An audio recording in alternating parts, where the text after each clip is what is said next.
Facebook friends, it's Thursday, Travel Tip Thursday. Natalie Critchley here, and before I get started, I want to give a shout out to my dad. Happy birthday, Dad!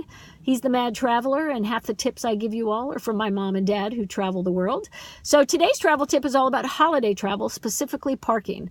We all have to get to an airport, whether you're taking a cab, whether you're using Lyft or Uber. You might be using the Blue Super Shuttle.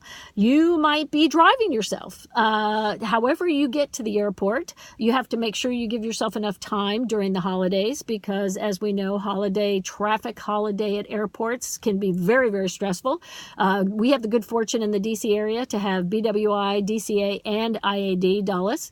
I live near Dulles, so I predominantly travel out of Dulles. But when I happen to have to go to DCA, I use a service called Park and Fly. Park and Fly has been great. We have access to it through my travel club, and I drop my car off at a hotel. I make a reservation, drop the car off at a hotel. The shuttle takes me over to the airport. They pick me up, take me back to my car, and I save 20%, which has been fabulous. It's a great program, especially because of the tight parking at DCA.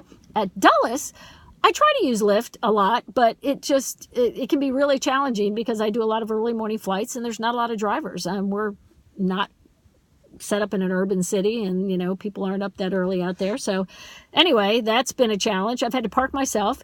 Dulles does have monthly parking spaces set up in the garages for your frequent travelers. And they also have, obviously, the remote lots, the orange, the green, the yellow, the purple, which is your long-term parking.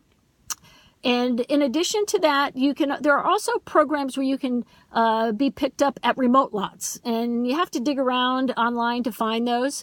Probably one of the most popular are the hotel. Some of the hotels advertise as allowing you to either spend the night, one night, park your car, and you can park for up to 7 days, which depending on, where you're flying out of and the time of day, it's sometimes easier to pay for a night at a hotel if you've got a really, really early flight.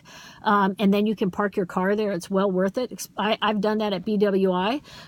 So just plan ahead. It's that time of year. It's time to start thinking about the holiday travel. So just wanted to give those few tips. Really think about your parking because it just will eliminate a lot of stress as you're planning and needing to get to the airport for your flight. So that's it for today. We hope we see you next week on another Travel Tip Thursday. Have a good one. Take care, everybody.